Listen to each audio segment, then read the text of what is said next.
Hello, viewers. Thank you for making a date with us this Friday afternoon. And today we have convened to have a very important conversation, which I believe affects all of us, which is the economy. Thereunder, we shall discuss issues around our debt burden, issues around the performance of the parish development model, issues around, of course, the next financial year's budgetary framework, among other core aspects of our economic infrastructure. And to put this into perspective, I'm joined by a panel of immaculate senior citizens of this country that it's now my pleasure to introduce to you, and no particular order. From the extreme left is a face you've seen on this show before. That's if you are a religious follower of the Citizens Church Show. That is retired Major Awich Polar from the National Resistance Movement Secretariat. Retired Major, thank you for being here. Thank you. Yeah. Greetings to our viewers. Thank you. Next to our retired Major is Dr. Fred Muhumuza, who is an economist at Makerere University. Doctor, thank you for sparing the time. It's a pleasure to be here, and how are you, our people? All right, thank you. I'm sure they're very fine. Next to our doctor is Agnes Kirabo, who is the Executive Director of Food Rights Alliance. She has been on this show before, and if you are our ardent follower, then I'm sure you've seen her face before. Thank you for being here once again. Oh, thank you. It's very humbling. Happy New Year, because I've not been here. Had you invited me in June, I would say the same thing. Yeah, but we're always honored to have you. Thank next you. to Agnes and next to myself is Robert SSuuna, who is a tax consultant. Robert, thank you for being here. Thank you, moderator, and good evening, viewers. It's always a pleasure to be with you here. And my name is Kidega Moses. I am your host for this afternoon. Doctor, you are in the academia. Let us just begin with you. Just to kick us off, how do you evaluate our economy as it stands? I don't limit you, just evaluate for us the economy. Thank you very much, host Kidega, and our viewers out there. It's very hard to say how do you evaluate an economy. It's just like an elephant, and each person will say it is burning me, another one will say it is treating me well. But there are certain key parameters that we expect of an economy, and sometimes we evaluate it from that perspective. You want to say, is the economy creating jobs? Because that's what an economy should exist to do. And when we say jobs, it's not just for employees, because I too might be the person employing others. So have I been enabled to create the jobs? Most people think jobs is about the people coming to work. It is also about me who wants to employ them. So you want to judge and say, are we creating enough jobs? And these days we have added something, because people don't just come to work. They have a reason behind them. That's why there is an issue of a living wage. There are arguments of a minimum wage. Now we call it decent employment, or decent work, really. You want to go back and be able to meet the basic needs of your family. So are you getting that job that when you work, you still are actually able to earn enough to go back and pay your rent, take your children to school, live to see off a rainy day that comes, you don't get washed down by every shake-up or a shock, what we call them. That's one thing you want to judge an economy on. Secondly, that is to personal individuals, who it's giving opportunities to really earn a living for themselves. They may be farmers, they may be traders, they may be border riders, they may be pilots. The economy must offer them what we call a livelihood, really, a means of getting a living. The second part is it enabling government to provide the basic services? Because there are things me and you can't offer ourselves. Even if we are able to, you want that to be complementing what government has given to you. So things like healthcare services, the economy enabling us to have a government that delivers healthcare services. That when you fall sick, there is a doctor you go and see. Now you might pay for that doctor, which is private sector. And to do that, you are going back to that. Your job is able to enable you to do that. Or for people whose jobs are really marginal, there should be free public health care. And I've seen some people argue and say, not even America provides free public health care. America has the worst healthcare system and the most expensive. So you want to be able to do that, to say, can people who fall sick be able to be assisted? Can people take their children to school and they get basic good education? Right now, I'm looking at some of the education capitation by government. It's 20,000 for primary school per year. You divide that by about 195 days of the school time that children are supposed to be in class. You really are talking about 100 shillings per day. And remember, you are providing it per child in class. Now, going by the results we have seen in primary, though the people to teach a child is supposed to be about 50, some cases they tell us it is 70. We are now seeing some schools which had 20 children in P7. So meaning you are sending 2,000 shillings per month, per day to support that class. 2,000 shillings can't even feed one child. But now you're also raising issues of children are starving, they are dropping out of school. So you want the economy to enable government to deliver that basic public service, road infrastructure, things like security, things like public administration. The economy should be able to support that. Now, the budgeting debate that we're going to listen to, everybody is really complaining. We have budget cuts, we have budget underfunding, and these are public entities. Literally meaning they are not able to deliver what they want to deliver, and you can attribute that to the functionality of the economy. The other part is the economy should be resilient. You don't get a shock, and all that you have is you're crumbling and struggling. So you should have sufficient foreign exchange reserves, that even if there is some disturbance in the sources of foreign exchange revenues, we have some sufficient reserves, and quite often we measure those by months of imports. Assuming there is nothing happening, can we still import for how many months? The decent thing should be about 4.5 months, maybe 3 months. Sometimes we go down because Uganda's import bill is about $600-700 million per month. So literally you need about 4.5 billion if you are to do like 5 months or 6 months to be sufficiently well, and those numbers are increasing. So you judge by those different parameters, and people will be looking at the different things that the economy is supposed to do for them.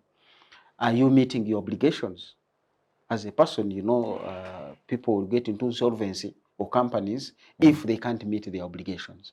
Now, unfortunately, in the case of Uganda, I find people judging our debt capacity by saying the debt to GDP. No, it's not about the debt to GDP. It's, are you able to meet your obligation to your creditors and your citizens? Because as I've said, you don't want to be paying your debt and you say, okay, I've paid off my creditors, but you are unable to sufficiently finance the people going to hospitals, sufficiently finance the schools, sufficiently maintain the roads. So we look at your ability to cover the debt by have you paid and remained with enough to cover the basics that are expected of you. Now, when I hear senior health officers, these are really doctors. They are not even interns. These are doctors who have practiced, some of them for 10 years, some of them 15. They have come back to do their masters. Others are doing their PhDs. So they are very, very critical in the healthcare system. They are quite often they are the ones who even supervise the interns. So if you can't pay these guys, and it's not a one-off, they are saying for the last, I don't know, since October, they haven't been paid. Now, really, you have an issue on whether the economy is doing well. So the economy is not that, hey, we are growing at 6%, America is growing at 3%, we are okay. No, America has its different problems. A squirrel will not run as fast as a cheetah. That's right. But because a squirrel is not chasing the game that is moving to eat. So you don't say, I mean, I'm running faster than America, so I am okay. Are you able to meet your obligations? That's how you want to really judge an economy. Because if we can't pay those fellows, we have a problem. Thank you very much, Doctor. You've set a very good standard for this conversation. And Agnes, let me just get to you. Many have argued that the world has become a global village. What that means literally is that incidents that happen on the other part of the world could have implications back home here in Uganda. At the height of the Russia-Ukraine crisis, we saw Uganda grappling with things like food prices. Many of us growing up were told that, you know, the backbone of our economy is agriculture. As someone who deals with, you know, food security and things like that, I don't know, how do you explain this? A country whose biggest pride is in agriculture, then when a global crisis happens, we seem to have deficiency in food. And, you know, how does that play out with the entire economic outlook? Well, truth be said, that we are in one global village. But of course, that doesn't necessarily suggest that we sleep in one single house. We still have various husbands and whatever households, despite the fact that we have a unifying factor that we are Ugandans and we are in Uganda, and so is the global the global village. It is true that certain decisions and actions that happen at a global level will impact to different economies differently, by the way, depending on the resilience and the strategic positioning of a country. Now, for our countries, yes, like the case of Uganda, it is true that we go to the spillovers of the Russia-Ukraine war, but the question is what, as a vulnerable country or as a resilient and strategic country? I always advise people that, the challenge we have this part of the world is that we take everything as a challenge. And therefore, impact or benefit in that context of a challenge. I'm here to inform people that there are people who are going to be much better than they were before the Russia-Ukraine war. They are there that are going to positively benefit because of how they strategically positioned themselves.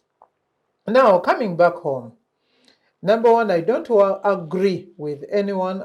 When you write it and I find it, I have nothing to do with you because you've already written it, but I do not want to sit near a person who claims that agriculture is the backbone of Uganda. I cannot allow to be part of that conversation because no human being in his true mind can treat his or her backbone the way we treat agriculture in this country. Our agriculture happens by the mercy of God. And this does not necessarily mean that there are no interventions that are taken by government, state and non-state, geared towards agriculture. But even when they do exist, our agriculture is by the mercy of God. I can draw you to several they are not ministerial, budget speeches, where agriculture in a particular financial year has done better than the previous year. I invite you to interest yourself in the reasons and the justifications. You're going to always find things like, because we had stable rains. There is no single case I have heard the Minister of Finance saying this financial year, our agriculture grew better than the previous year because we invested so much billions and did this thing differently. It is always the good rains that happen, meaning that we are still having our agriculture live by the mercy of God. And by and large, our agriculture sector, whether by the smallholder farmers or by the elite satellite farmers, not so many farmers, even if they were there, they are not 10 in this country, who actually open their farms and they know the price at which they will ever sell what they are producing and who they are going to sell it to. Save for a few that are sure that I'm supplying UPDF or some. There are just a few handful of them. So our agriculture sector is very fragile.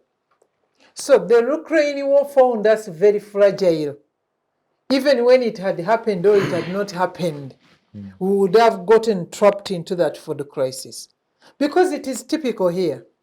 Learning from 2011, this is the time I have been consistent looking at things happening in this country. Every year following an election, there is a food crisis. You recall the walk to work motivated food crisis in 2021? We don't plant, we don't produce, we divert investments and funds, private and public. And our biggest investment area is the politics that doesn't feed us, it feeds just a few people. So, for me, whether there was a war or there was not a war, we aren't going to have enough food on the market because our food is largely produced and we have not invested. Now, you've realized that when we shifted and went into the parish development mode, I know we are going to have these conversations there. We created a vacuum. For over 10 years, we had created a dependency. That there is that section of farmers who depend on a government subsidy to give them input to plow. When we are planning to pull it out, we did not prepare them, neither did we create an alternative. So those ones, if they planted anything that close to their mind, and most of it that was not seed, but grain. And we are expecting to get the same return. I'm not for giving farmers free inputs. I don't subscribe to that. But because we created it as a nation, we cannot pull it out like an afternoon rain, like the one that has happened today.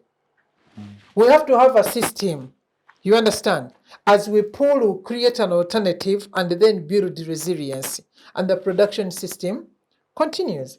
So, having danced all over the country looking for you and the uncertainties and the anxieties associated with an election, and we focused on that and we never produced, we changed the direction. The agriculture sector remained an orphan. All right. We do not have a record, even as we are starting this new season. Nobody can come out and tell us how much food we are anticipating to produce the next season, and the investment that we have put in place to ensure that we actually get that food. Just like we do not have a mechanism that knows how much food we need in this country, such that we can manage our imports and what? And exports. So our agriculture is still open there at God's mercy, and what we have gotten and what we are experiencing, that is the magnitude of mercy and grace God has for us in that regard. All right. Thank you. I think after all, we are God's children, but Awich Polar will tell us that later on. But before I come to you, Paula, let me listen from a tax consultant. Robert, we are discussing debt burden, we are discussing national development and many other things, but this largely is hinged on our ability to collect domestic revenue. As a tax consultant, I saw URA having projections to increase that tax collection to, I think, 23 trillion in the next financial year, around there. I don't know, what are some of the challenges that you anticipate that URA could face? Have we improved our tax administration? Have we improved, is there compliance? So how do you evaluate URA and its ability to generate domestic revenue? Thank you very much, Bana, today, and thanks to my other colleagues, the panelists. I think the judgment of the entire tax system is premised on two major pillars: the tax administration and the tax policy. And when we discuss compliance, we measure it on those fronts.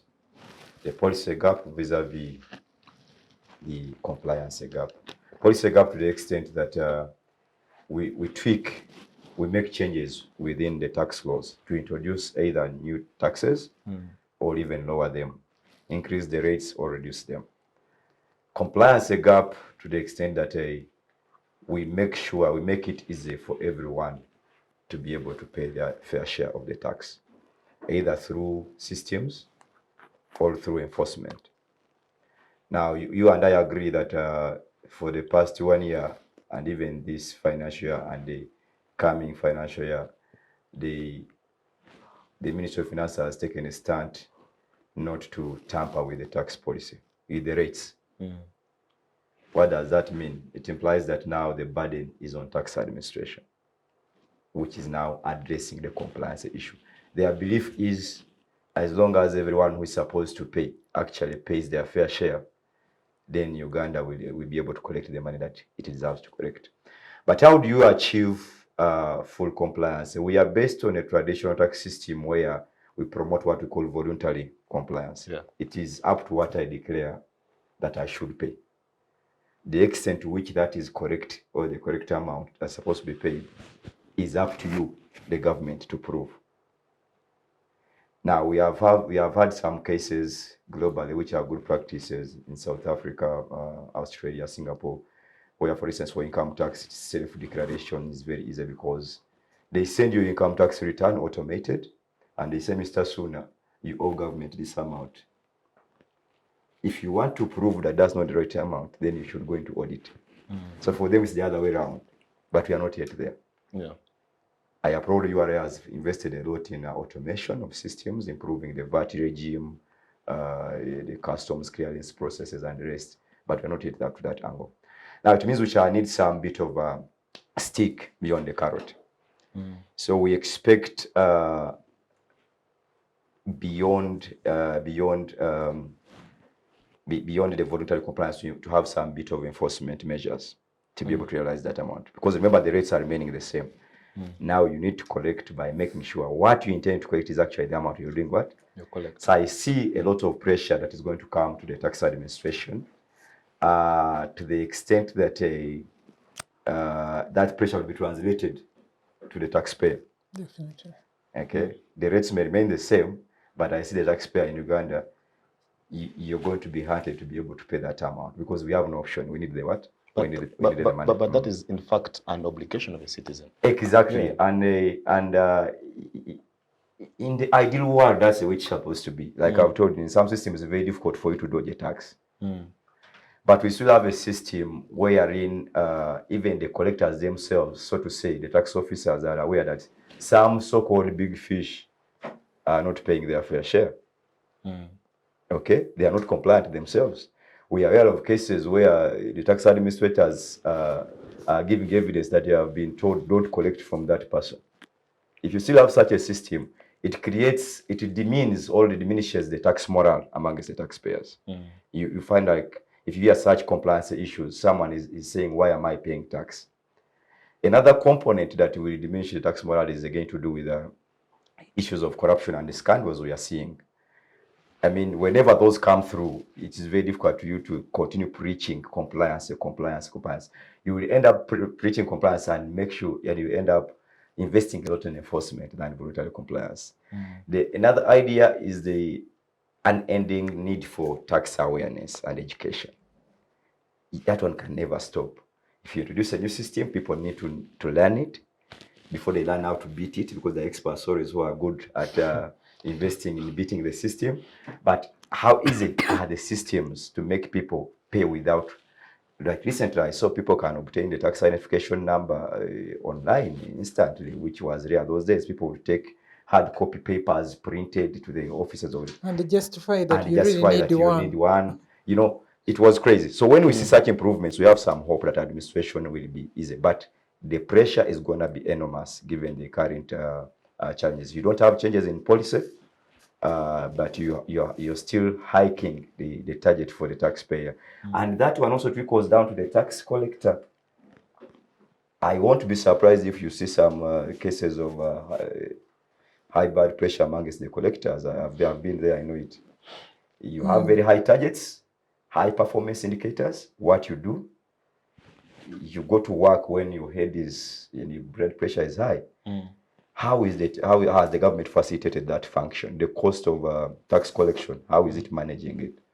Because whenever you increase the target, you'll be able to support the people who are collecting it. I was happy that they recruited so many staff those days, but also there are cases. Now we've seen the budget circular, they are not increasing, they are not willing to revise even the salaries.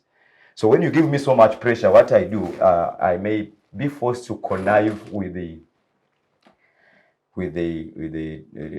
tax person, the person I'm supposed to collect the tax from, and that will breed corruption. So those factors have to be integrated, have to be considered when we are raising these some of these targets. But bottom line, government will need the money.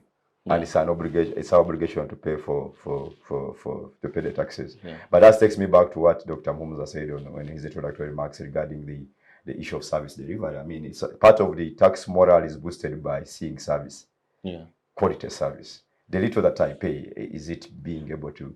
I mean, we have countries which have tax rates of over 40%, 45%, but I mean, where they can access quality education, they access quality healthcare, they access quality roads and roads infrastructure network. They have national health insurances and the rest. That one also complements the efforts to motivate someone to pay the tax. How we are doing as Uganda, we are not yet there again. I think we still have low tax morale amongst our citizens, and that's what we need to address. Yeah, I think you're still work in progress in that area. Retired Major, the National Resistance Movement, in its most recent general election, promised Ugandans an economic transformation. And to this effect, the popular agenda or the popular program is the parish development model. Is this the silver bullet to our economic transformation? Because Well, if you look at the budget allocations for next financial year, I think PDM is taking a lion's share of our budget. So yeah,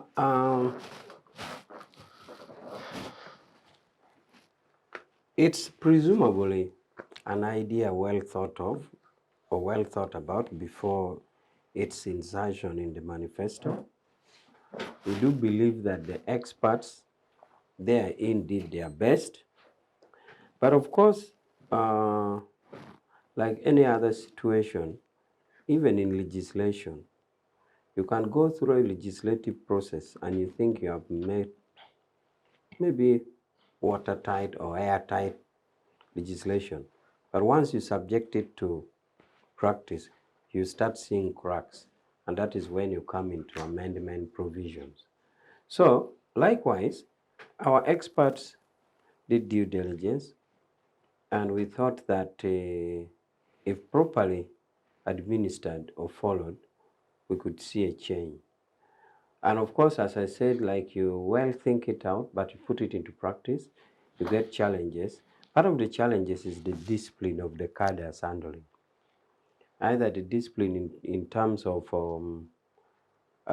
management of the resources that come with it, or the discipline of the end product. So the discipline of the cadres is part of it. But again, as I said, they're unforeseen when you put in realities. But over and above, we do think that if we stick to it, we have great hopes. It may not be a single bullet, as you said, but we do think that it would set off the economy and we would move on. okay, just on that part, how different is this particular program from the other programs that you've rolled out in the past? Because not so long ago you had the Myoga, you had for the youth, you had the Youth Livelihood Program. You know, you've had all these programs. So how different is this one? The specific difference is really at the level of the usage or the level of the actors, because we thought that parish is nearly the nearest economic unit that we can learn on. The others, as you can see, were interest grouped approach, like the youth, as you're saying, and these others. But this one, the difference is that the parish is presumably a productive nearest geographical zone to the grassroots. So, and being that in a location, we thought enforceability would be easy. So that's basically the difference. But the overall is that it is an empowerment procedure, production triggering procedures. It's expected to trigger production, as I said, with empowerment. But it's basically the same. But this one is that the presumption is that you have come closest to an area where you think is a productive geographical domain of the society. Yeah, just as a follow-up on that, is that, and Agnes raised this earlier on, the agricultural question. How was the NRM? How are you running our agriculture sector? Because from where I'm seated, I see Operation Wealth Creation, I see NADS, you know, but these appear to be run from, I don't want to say a military perspective, but they are not clear. How it is run is not clear. So just your comments on agriculture before I move to Doctor. I think true, there was thinking that agriculture was not being given due attention. And therefore, several interventions were put in place. And that's why you sometimes appears like duplication of roles. But that is the effort that was thought was due to be given to it. Now, the presence of the army is basically because of discipline, as I said. We thought that soldiers would be easy to discipline and to order, And remember that their work was not to do a procurement, but their work was more or less delivery. Because it would have been very difficult to, we had tried it and found it very difficult to police, to discipline the ordinary civil servants. But for the soldiers, if you order that we need these seedlings brought here, we need you to do this, we thought it was easier for the soldiers to be commanded to do that, and therefore would make quick interventions. But agriculture slowly is being taken the serious attention that it deserves. And these interventions are not even all. There are many more coming. For example, Ministry of Agriculture now is in the offing of borrowing $335 million. And that we also think that when and the program is supposed to run for 6 years, we do believe that with the kind of programmatic areas they have put, it will again boost agriculture. But that one will soon be unveiled, but at least I've been in the process of getting that money, because we have a procedure now saying if the 5 years that we have a social contract with the people as a party, because we are the ones who go to the people, win elections, and form government. So we are the principal government. We are the principal government is our agent. So we are telling government that you are not going to borrow any money now way outside the manifesto. We can't agree with the people on this, and you come here and start borrowing and spending in your own way. It just doesn't make a mismatch. It makes a mismatch, because our manifesto, we develop it basing on the National Development Plan, and we are not outside any Ugandan framework. So we don't want a situation where we form government as our agent and they start spending the way they want. That's why I'm saying I'm privy to the agricultural $325 million.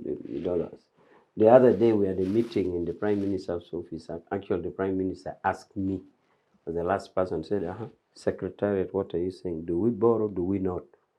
I said, I gave my answer. I said, borrow. So in agriculture, we still have much more interventions coming.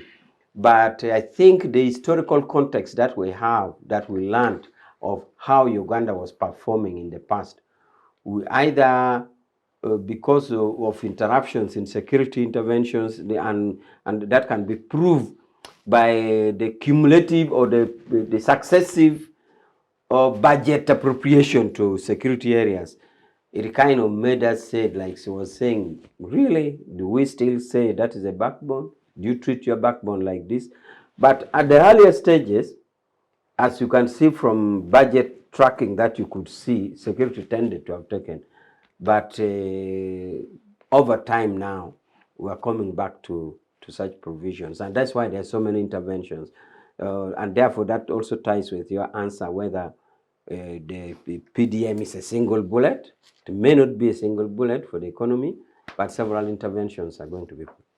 All right, fair enough. Doctor, of course, I'll give you a chance to comment about the PDM, but most importantly is to shift gears towards helping us evaluate the structure adjustment programs of the 1980s that introduced elements like private-public cooperation, elements like foreign direct investment, elements like borrowing.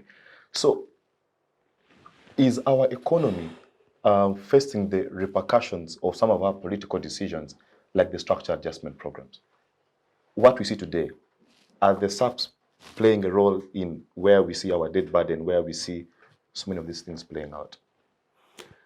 Yeah, thank you. At the risk of actually being controversial from the economics, because people debated the structure adjustment program by saying these were IMF programs. These were World Bank programs. But these were programs informed by economic theory and thinking. So you don't want to debate the doctor who is giving you the medicine without debating the medicine.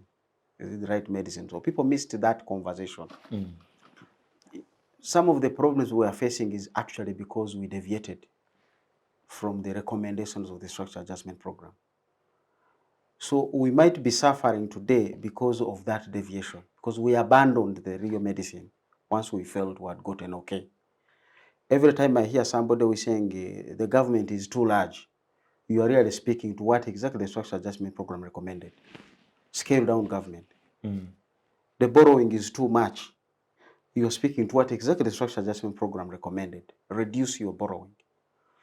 So for people who are there, Doctor, how about the commercial bank? Sell it. no, we are coming to that as well, because Privatization, because what was in the commercial bank, it was lending and not recovering money. Now, a bank's business is to use other people's money for its own business. Now, if you're going to use other people's money and lend and not recover, then you should be closed. You should actually collapse. That's why you have your Crane Bank. Where is it? Because it had put so much money out there and undermined its own ability to continue as a bank. You must be a going concern. So if the owners of the bank are unable to put in capital in that bank, the central bank has no option but to close you up. And we saw those many banks go off. So literally the Uganda Commercial Bank was using other people's money, lending laissez-faire. We know people are borrowing on cheats. There was a rural farmers scheme. They had lent out their money, which they had never recovered. So the structural adjustment program simply says there is business for commercial banking in Uganda, but it cannot be run by government, because government at that time was broke. And you cannot be broke and you want to run a bank, because your bank survives on other people's money. So the recommendation was close it. Let other private players come in. That is your liberalization, that is your privatization. Now, at least one thing that is off government radar in terms of consolidated fund is we are not financing Stanbic, which took it up. Where does Stanbic find its own money? It's not our business. But Stanbic is the biggest lender in this market. Something that UCB had tried to be and failed and was bringing the economy down with itself. So you want to get back to that space and say, you, Mr. Government, why are you borrowing to capitalize a bank when there are people already with their money who want to come and lend? You just sit back and regulate. Now somebody will say it's costly, but who is driving the interest rates in this economy? It's government. Government recently issued a 20-year bond at 18.5%. So government, who is risk-free, hassle-free, is borrowing at 18%. Me as a banker, how should I lend to SSuuna, who I don't even know whether his land is his land? Because even when he has a genuine title, we have seen titles created on other people's titles. And that's what he's presenting to me. So the risk, I have to put it on top of 18. I will begin at 18% to go upwards. And say 18 is what government is giving me. So you, SSuuna, what are you giving me? Risky as you are. And you are going to invest in a school. I don't even know whether children will come back to that school of yours. So the risk in this economy has really put interest rates so high. But who is the biggest monster in destabilizing the economic system? Government. And that's why the structural adjustment program came and said, Mr. Government, scale down your appetite. Scale down your role in the economy. Play your regulatory role. You still can offer something. You know, security is a government domain. But because of the heavy need for security, we all know there are private security companies complementing to government, but government is regulating them. Government knows who has which gun.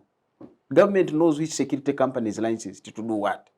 So you don't abdicate, but where you are not able to, let the private sector come in on the terms that are very clearly defined. So the structural adjustment program came in to say, Mr. Government, scale down yourself. We saw retrenchment. Now everybody is saying rationalize. Government is really too big. So I'm saying the shortage we have today is the lack of the policies subscribed to from the theoretical thinking of too big a government is not good for an economy. And that was the structural adjustment program. Forget the IMF. Even without IMF, I myself, anybody that has said, anybody who has advocated for reducing the size of parliament, anybody who has complained about president's advisors, the large cabinet, the too many districts, you are really speaking the IMF language of 30 years ago. Structural adjustment. We are saying there is a big security network. Museveni scaled down 60,000 soldiers. Demobilization. Because he had no money to pay them. But remember, we were trying to move. We call it a reduction in force. Yeah. We were trying to find this money to put it into core areas. So there was a shortage of drugs. And I remember that time they said, can we have an essential drugs program? Fine, cancer is a big disease, but it's not essential. Let's take malaria, let's take vaccination, immunization of children, 60-year diseases. So you are trying to prioritize scarce resources to the core things. And remember, at that point, we came up and said we needed the dollars. We knew the dollars would come from what Mr. Museveni calls the colonial enclave. Coffee, cotton, tea, and tobacco. Now we said, but what about maize? Can they export maize and get dollars? What about fish? What about flowers? So the structure adjustment program literally introduced those things that we call non-traditional exports, talking about agriculture. But even it did not ignore the coffee. We realized that Coffee Marketing Board was putting what we call an implicit tax on the farmers. A farmer sells his coffee, first of all, you are going to pay them 6 months later. But remember, globally, you were paid. So somehow you are holding their money to use it, because as people would say. And when you come to pay them, you give them very little, because you have a monopoly. Instead of giving them money. Instead of giving them the real price. Now, the current increase in the coffee production, up to $800 million of export, is not just because there is UCDA, Uganda Coffee Development Authority. It's because it's a liberalized environment. People are getting 6,000 shillings per kilo because of competition. Now, we saw and we have the evidence that before liberalization and removal of UCB, farmers were getting 30% of the international price of coffee. 70% was going to government through Coffee Marketing Board. Now, when they liberalized, people began to compete for the farmers' coffee. In the morning, you get somebody who says, I'm paying you this much. In the evening, somebody, what did they say? No, I'm increasing it. Now, that's how markets work. Competition. Free market, yeah. Now, that encouraged people to stop, one, ferrying their coffee through to Congo, because they were diverting it. Instead, coffee began coming from Congo into Uganda. Two, they revived their gardens, which they had abandoned. That's the market. So the structural adjustment program was trying to fix those markets. Now I see us going back and failing to invest in coffee. Government will never have enough money to invest in agriculture. But can you let the private sector get the signal to move money from these empty arcades I see in Kampala and go into agricultural production? Can you let that farmer begin to see value? That instead of planting eucalyptus, I'm better off planting maize and the onions. We are importing onions from Tanzania. But because the signal went in people buying land and planting eucalyptus, which we don't eat. So the moment you distort that signal, you, Mr. Government, there is enough money in the private sector. But can you leave the signal, first of all? If government is going to borrow from me at 18%, Muhumuza, I wake up one morning and I have 10 billion shillings. Where do you think I'll take it? Not agriculture. When I know the vagaries of nature, I'm depending on where, I don't know what. Even the land I have, I don't know whether it's still my land. It might get contested. I don't know whether weevils are not coming and the army worms. These soldiers know how to bring certain worms. Call them army worms. Then there were soldier flies. All sorts of things. I don't want that hassle. Laborers to pay, to tick, why haven't you come? Weeding, pesticides. I will just get my 10 billion, put it into a government bond. That's the signal you have given to the economy. Put it into a government bond. Now, out of 10 billion, remember at the end of the year, you're going to give me 1.8 billion. My 10 is intact. You are going to tax, you're even saying, if Agnes sets up a school or a farm, tax is 30%. But if you put it in government, it is 10%. You are signaling people with money. So you don't blame Stanbic. You're actually the one who is the problem. Because markets operate on signals. It's like a traffic light. It's red, I stop. It's green, I move. Now, if I find a border who didn't respect that, we'll sort it out there.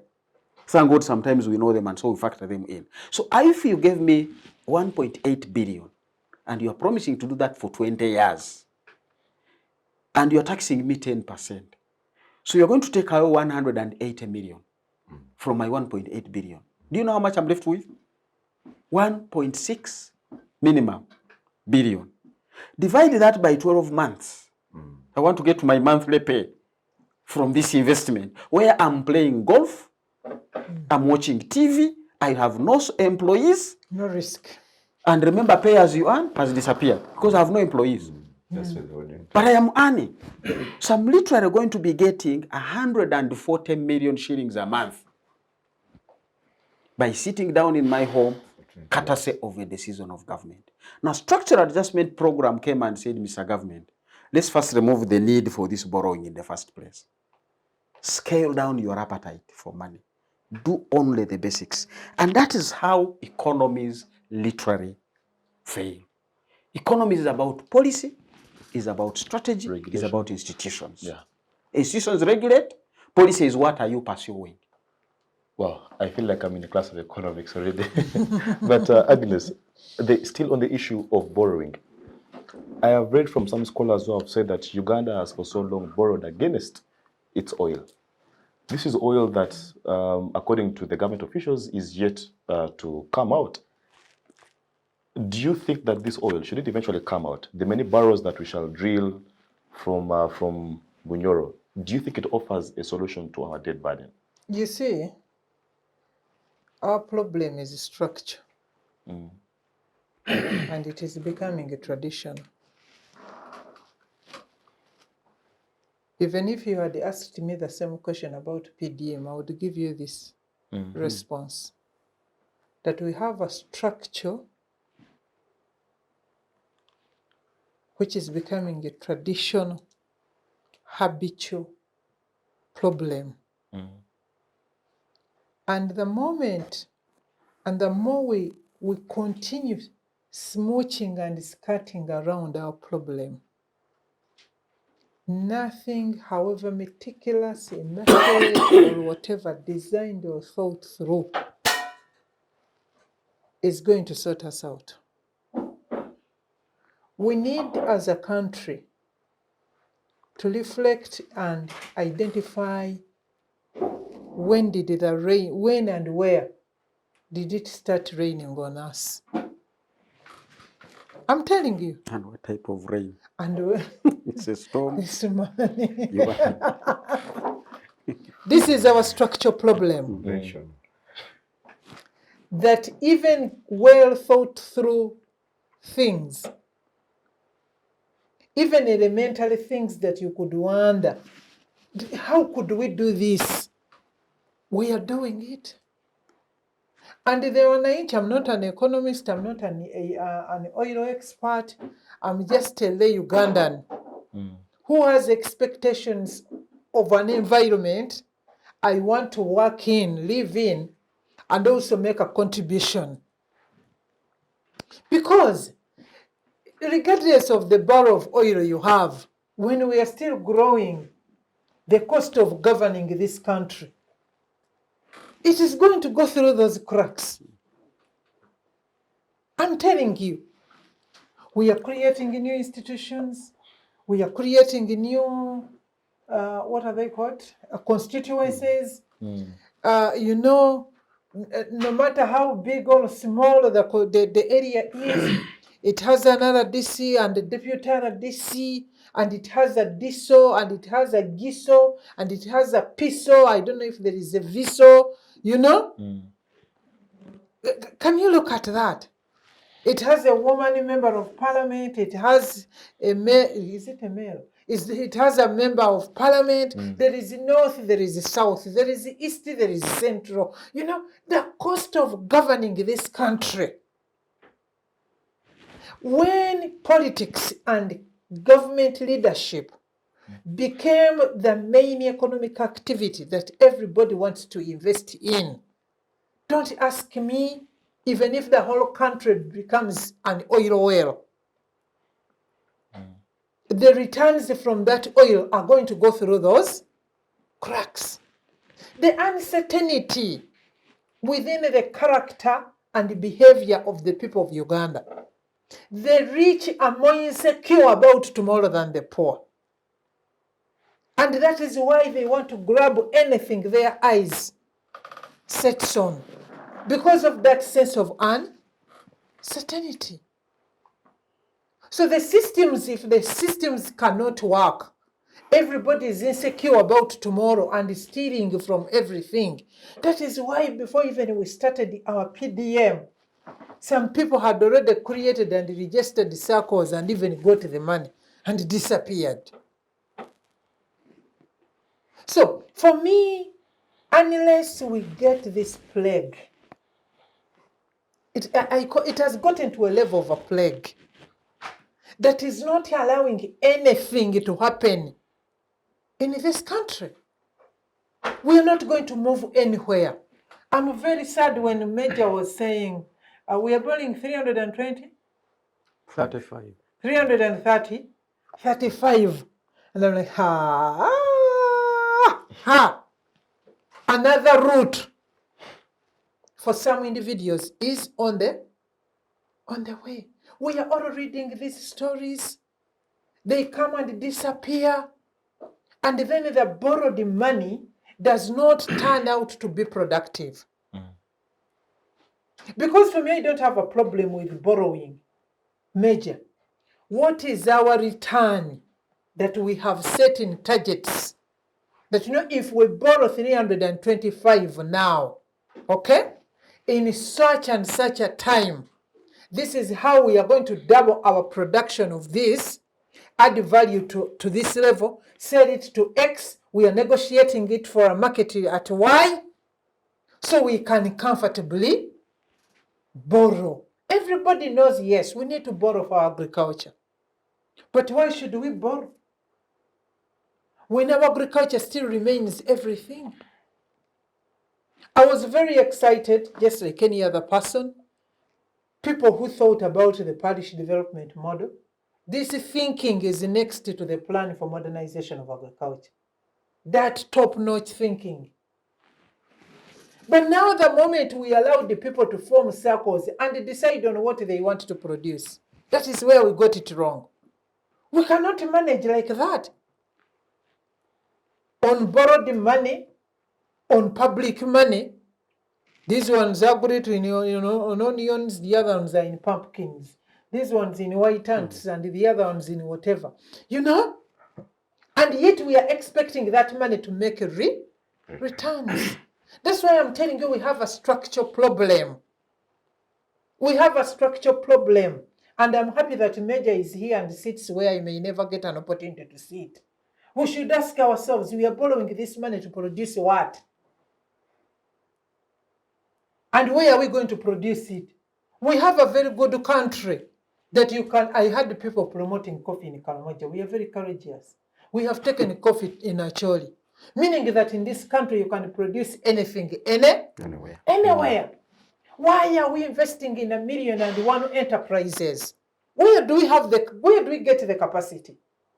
The technological, the financial, the technical, the human, to profitably and prudently invest in those value chains. Where? So for me, this is the structural problem we have. We have no direction.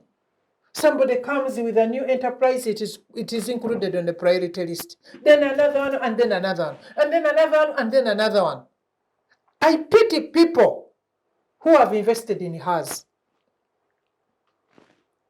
I pity them. It is going to be another moringa. The good thing we can eat the avocados. Yeah. That is the only good thing. But it is going there because of the other structural problem of who is giving direction for our agriculture as a productive sector in the economy. Because agriculture these days is no longer an issue of plowing a seed or inserting semen. It is a strategic business decision where we need to organize our technical capacities, where we need to organize our technology, where we need all our embassies to negotiate markets. Even our government goes there and negotiate markets, just like foreign missions operate. We are not doing that. So we are going to borrow those 325, and I pray somebody doesn't present him or herself as the supply of tractors or something like that. And when things disappear, they go in the communities as white elephants, and at the end of the day, we are not seeing the return on investment.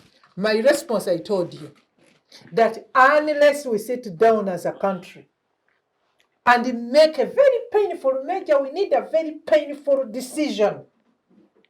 This being generous and nice to everyone, development is like a leadership. You cannot be generous and beautiful and nice to everyone all the time. We have been nice. And I think the time of being nice, this is where we are. We can grow wheat. How long does a wheat crop take to grow? Had we planted wheat when Ukraine went into war, wouldn't we be supplying wheat in the region? We are seated there, oh, you know, the Ukraine war. Me, I have told you. There are people who are going to emerge as stronger economies because of that war. And for us who want to look at problems and be happy with them, we are going to end up there. Therefore, the failure of whether your oil or the PDM Is structure. is structure. And it is a leadership. And the people mistake that. When you talk about leadership, they run to so many other things that I don't want to run to. But we need the leadership for our agriculture and leadership that is result-oriented and output-based. That is why we are causing problems to ourselves, but we are equally causing problems to private people. How could somebody just walk in and say, has, and all of us here and others pulled their hardly saved monies, went and invested in has, and you go in one plantation and there are 50 varieties of has. Kenya negotiated the has market. Saudi Arabia wanted to take it frozen. And Kenya was like, we cannot manage that. Every particular variety of has is a value chain for either oil or what or what. For us, we learned one word, has. And we went into Jackson. That's the leadership I'm talking about. That is the leadership Kenya is providing. And we are more productive, we are more aggressive, we are very creative as Ugandans, but we are lacking that leadership. That Kenya can go, and it is not the private sector negotiating the has market, it is Kenya as a government. It is negotiating the conditionalities and everything, and then they come back. And then the private sector, the private people, invest, produce. They know the harder things the government has done. For us, tell me. Okay. Tell me. I will invest tomorrow. Tell me. And that is why people now are investing in two things that are again final. Government motivated. The one doctor has talked about.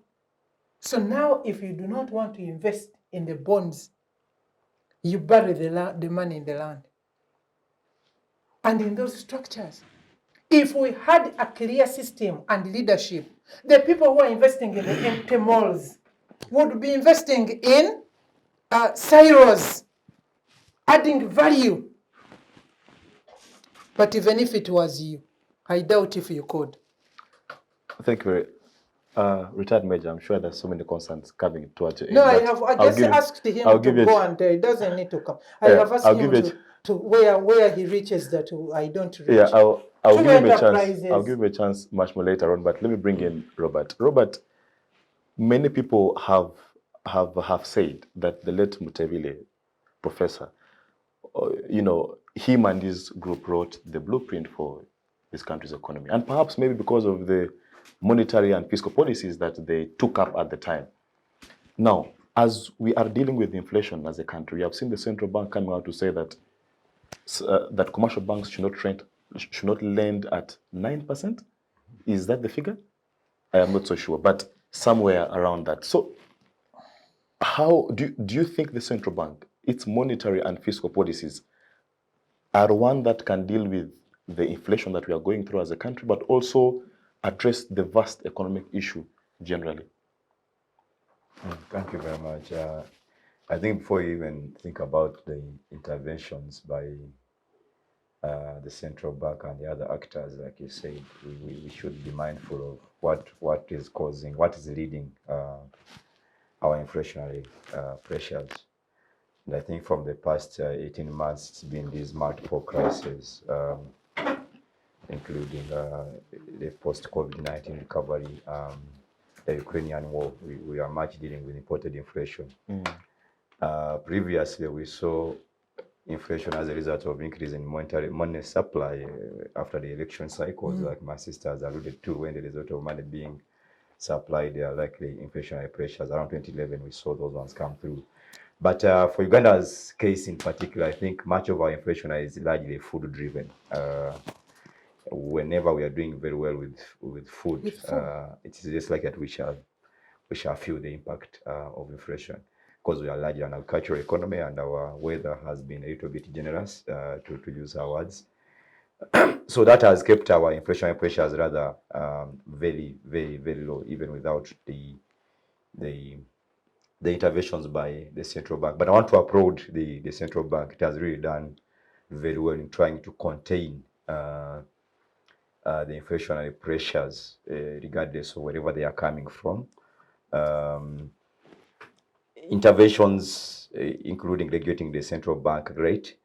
I think the only challenge we have had, like Dr. Muhumuza has alluded to, is that whereas the central bank has the capacity to regulate and introduce a central bank rate, the CBR, the commercial banks revisions, in economics we call it, they are sticky. they don't adjust immediately the way the central bank would wish to. Reasons, again, to the factors that he has highlighted. The commercial banks would prefer to analyze the economy and put all the entire risks into one interest rate, so that when they are lending to you, they don't suffer the loss. They don't wish to lose. So the central bank will do its core function, set the CBR, but to the extent that a closer reduction in actually the commercial banks are faster at increasing than at reducing whenever there are adjustments in the central bank rate, for reasons that I've alluded to. There is risk. They have to weigh all those factors that will affect their lending capacities before they can give to you. And again, like doctors discussed, as long as our government still have a very high borrowing appetite from the domestic market, the impact of crowding out our private sector is very likely, because no rational business person or commercial bank will lend to a private person at a lower interest rate when there is government who is risk-free. Even if government, even if government was to change hands, I'm assured that my money will do what? Will come through. So those are some of the issue. But as long as our food production is assured,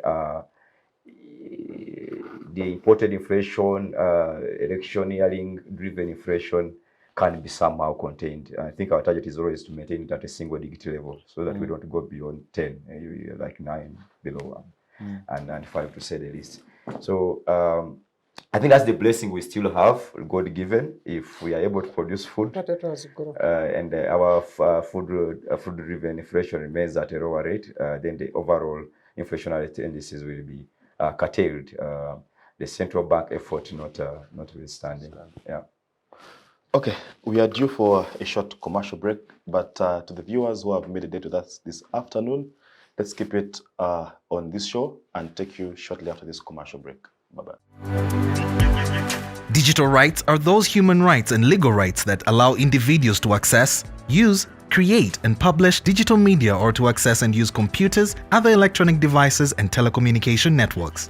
Digital rights include a right to freedom of expression, information and communication through technology, a right to privacy and data protection, a right to credit for personal works, a right to universal and equal digital access, a right to identity, a right to anonymity, a right to be forgotten, and a right for protection of minors, among others.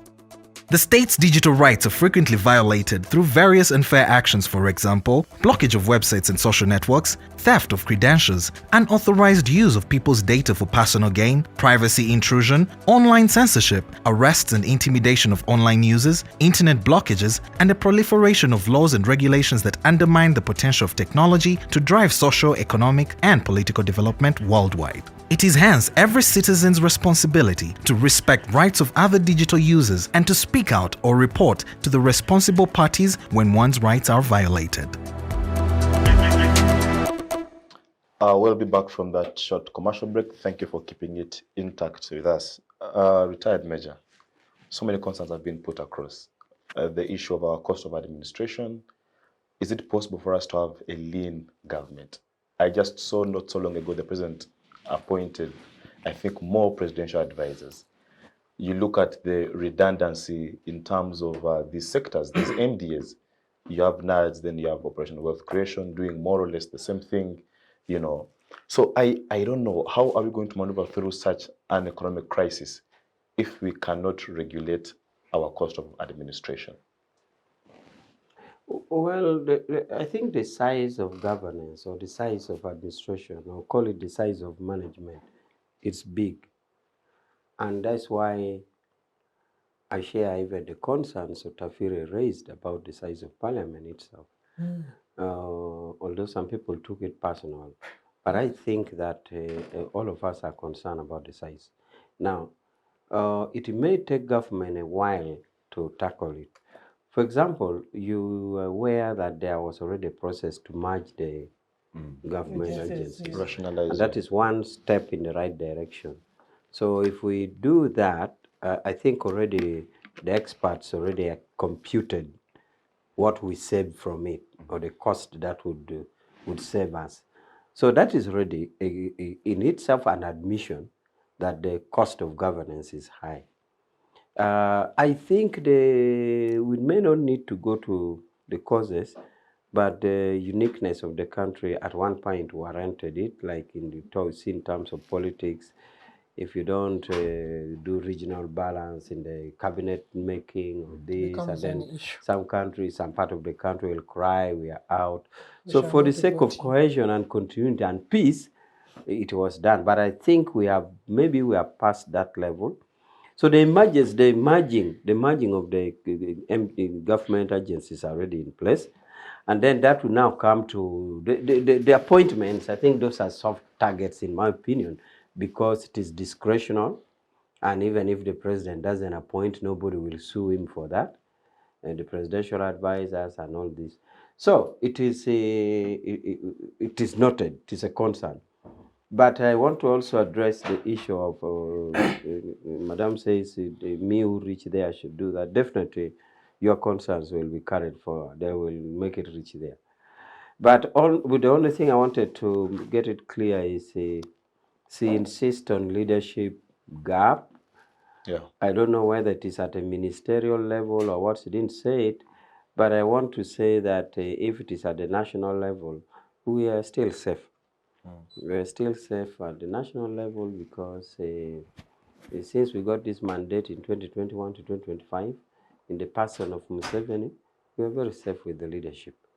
The challenge in the government agencies, I already answered that the merging is going on, and the need, if any, for capability of specific leaders in that area is also an ongoing work.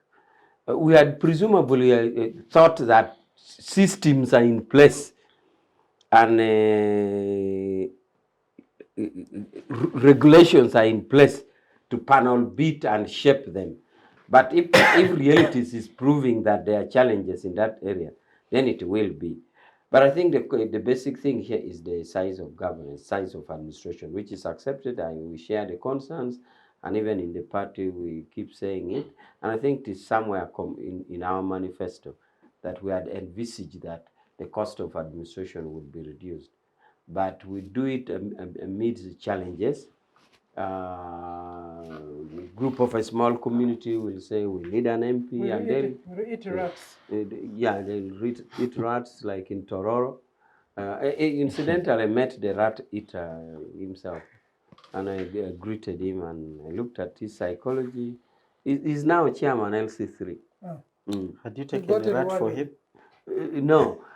You see, the dynamics in Tororo is that we have NRM districts in a unique way because of their uniqueness. Imagine at a party level, we decided to create that county for that rat eater. We made it an NRM district because they couldn't now unite with the other Tororo. So to the extent that they now meet the constitutional framework of a district, they have an NRM district, they have a chairman who is a member of national NEC, everything. Because now it was not affecting the whole country because it is a party thing, we had to compromise and said, okay, you have your district. And yet, under local government arrangement, they're under Tororo district.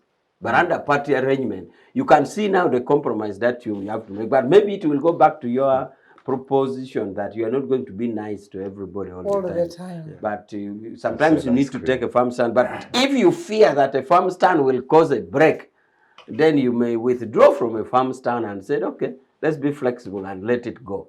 So in the case of Tororo and the rat eating, the party had to create them a district equivalent to Mbara district, Bushenyi district, or Arua district. And that is what they are. And they have a representation in NEC.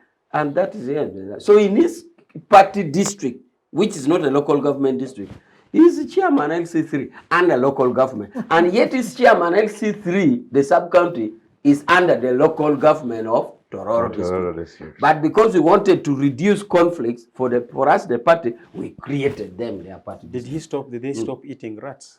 He's not eating now. He's the chairman LC3. He has a position. So some of these are what has led to this big governance cost. But whatever extent that you'd go to accommodate the feelings and the concerns of people, you want to go doing it forever.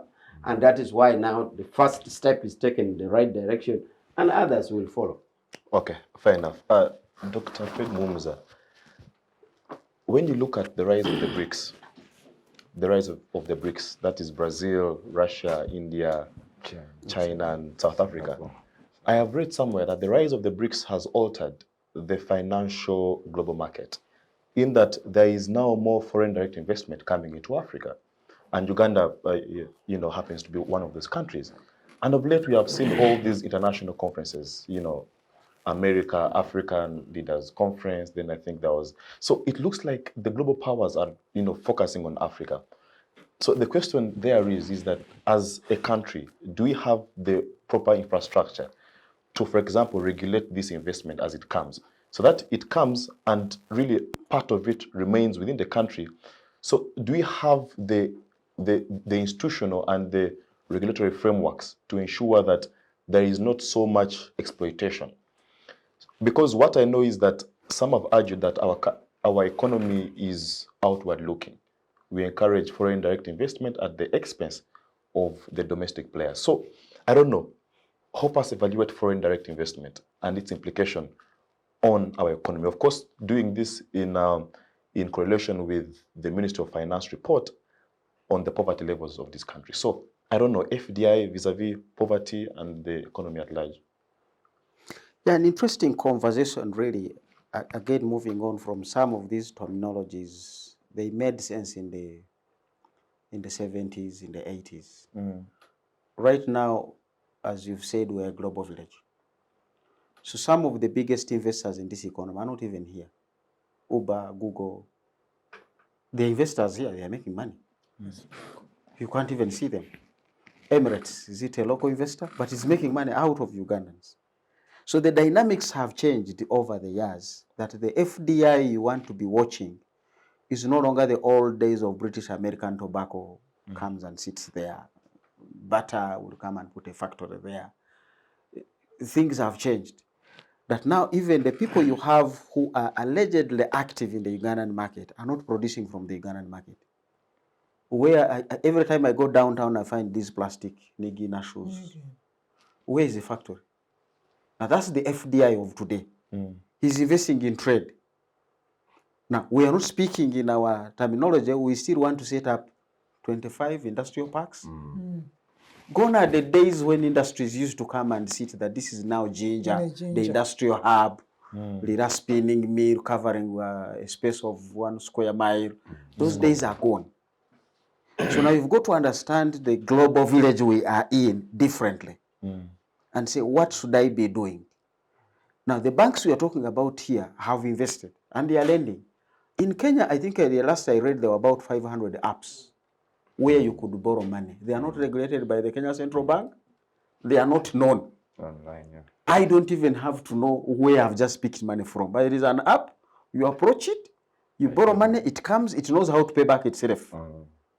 Now, that guy may be sitting in Sri Lanka, that guy may be sitting in Belarus, or if he's not running drones in Ukraine, he's actually running his bank in his backyard. That's the global village you are in.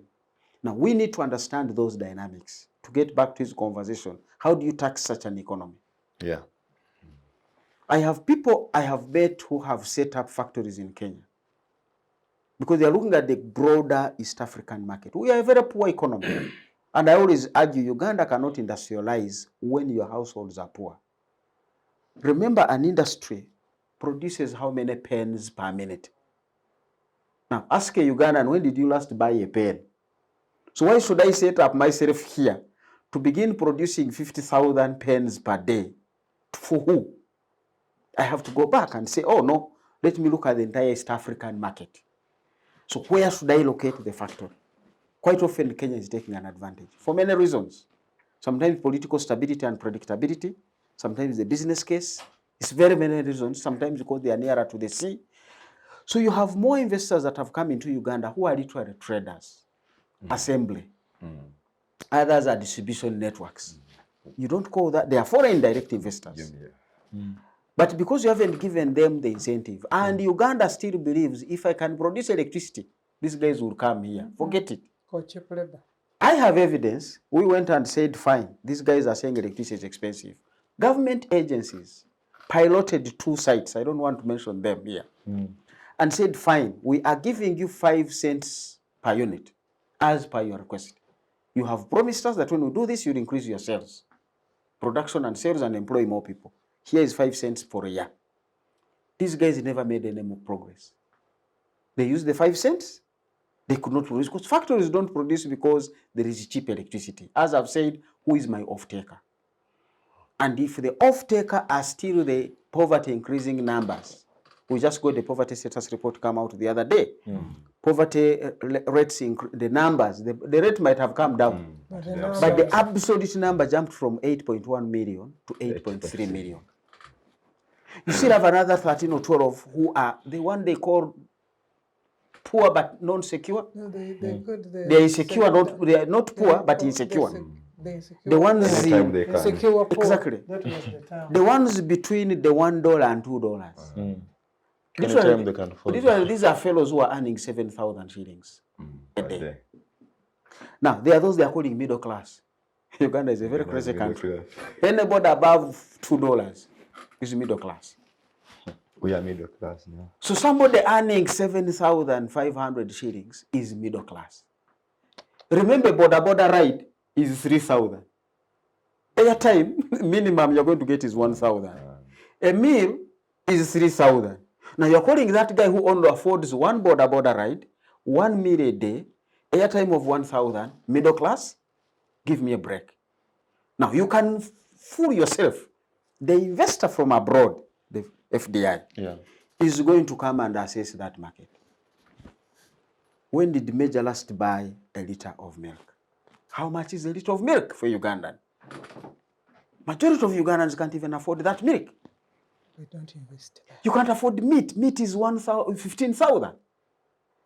So people go there. That's why we choose Royco, we choose Mix. We would give you that taste of meat. Meat in your beans. In your beans. Because I still want to have a feel of, And that investor has taken advantage of that opportunity. That Ugandans want meat, especially the children, but they can't afford it. So mommy will say, exactly. So mommy will say, yeah, the children will smell and eat all the beans and finish them.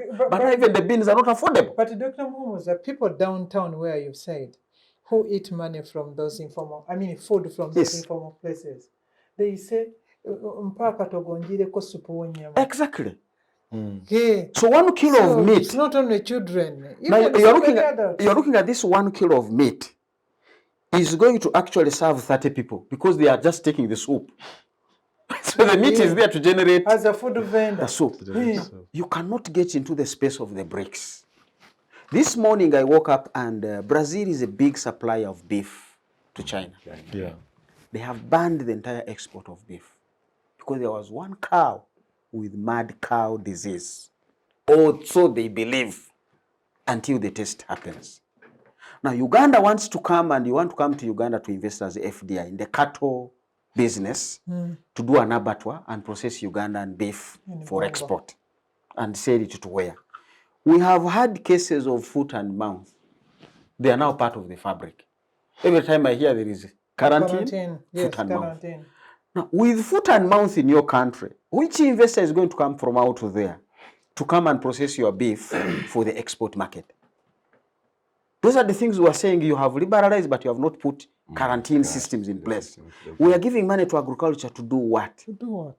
If you don't do that regulation, and we have said, why is the government trying to vaccinate cows for foot and mouth?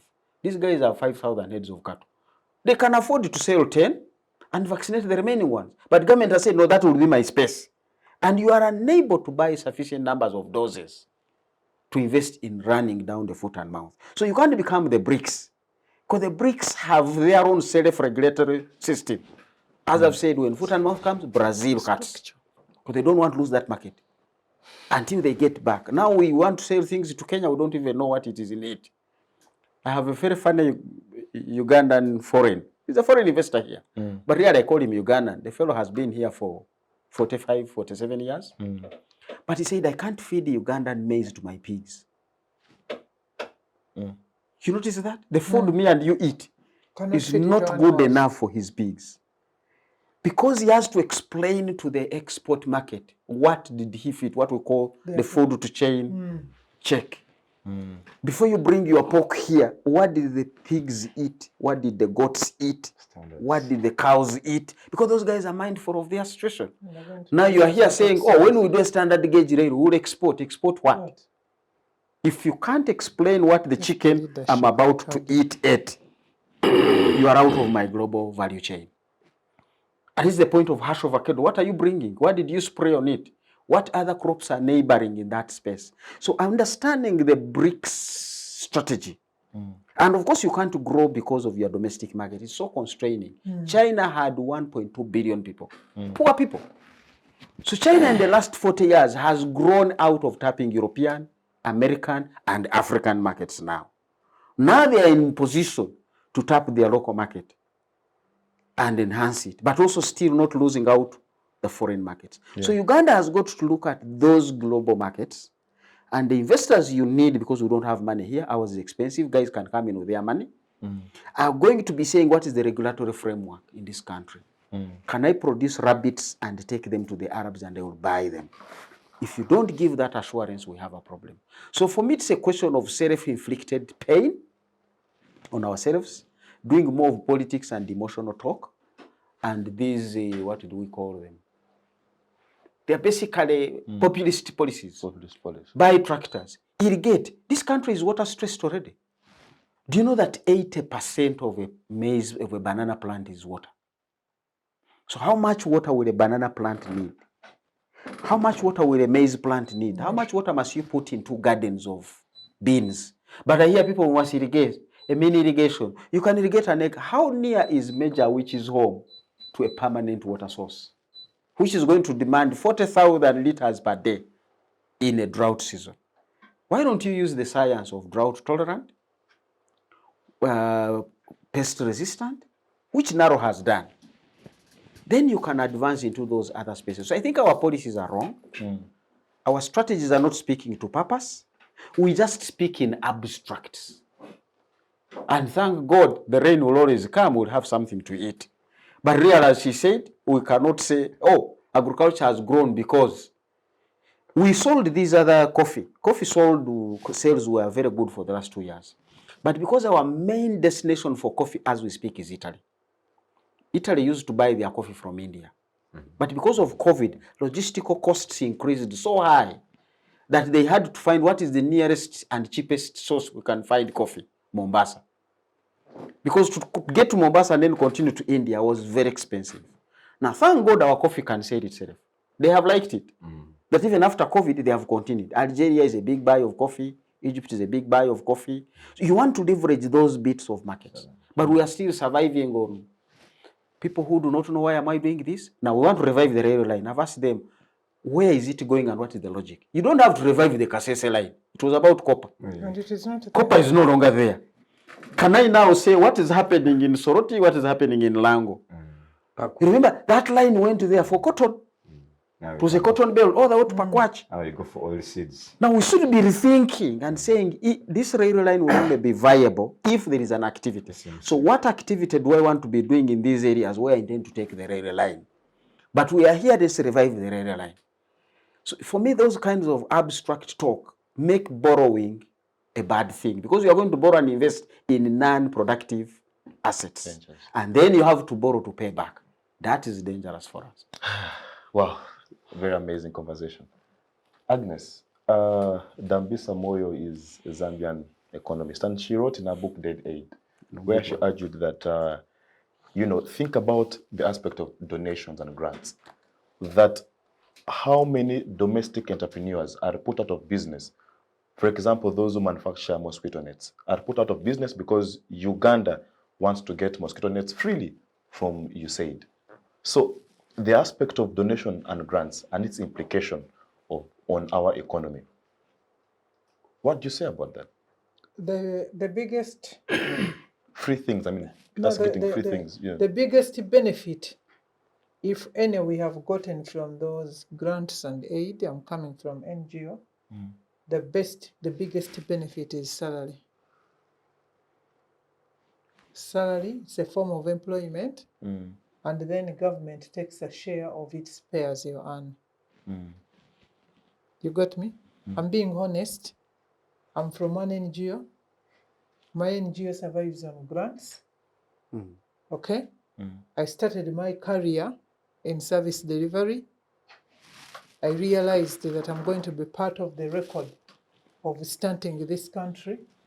And so I crossed this side to tell government we must deal with the plague that is in the structure, and then we let the chain move. Let me tell you, it has never been there is nobody who desires to be fed. I'm talking about the minimum. That Dr. Muhumuza here is very happy because some colonel took maize to his house, maize flour, and then his child went to a free school, and then we have trapped people in that soul state that is against human dignity. And so are our countries. Actually, if we had the country at heart to say, let us put every single shilling and we produce such that by the time if that grant came, it has become a very good resource of production. You get? And then we take over. Or we take off. But what we are seeing are stunted people with an open bowel, always waiting for somebody to drop a coin. You cannot transform in that manner. We must aid our production. We must organize our production.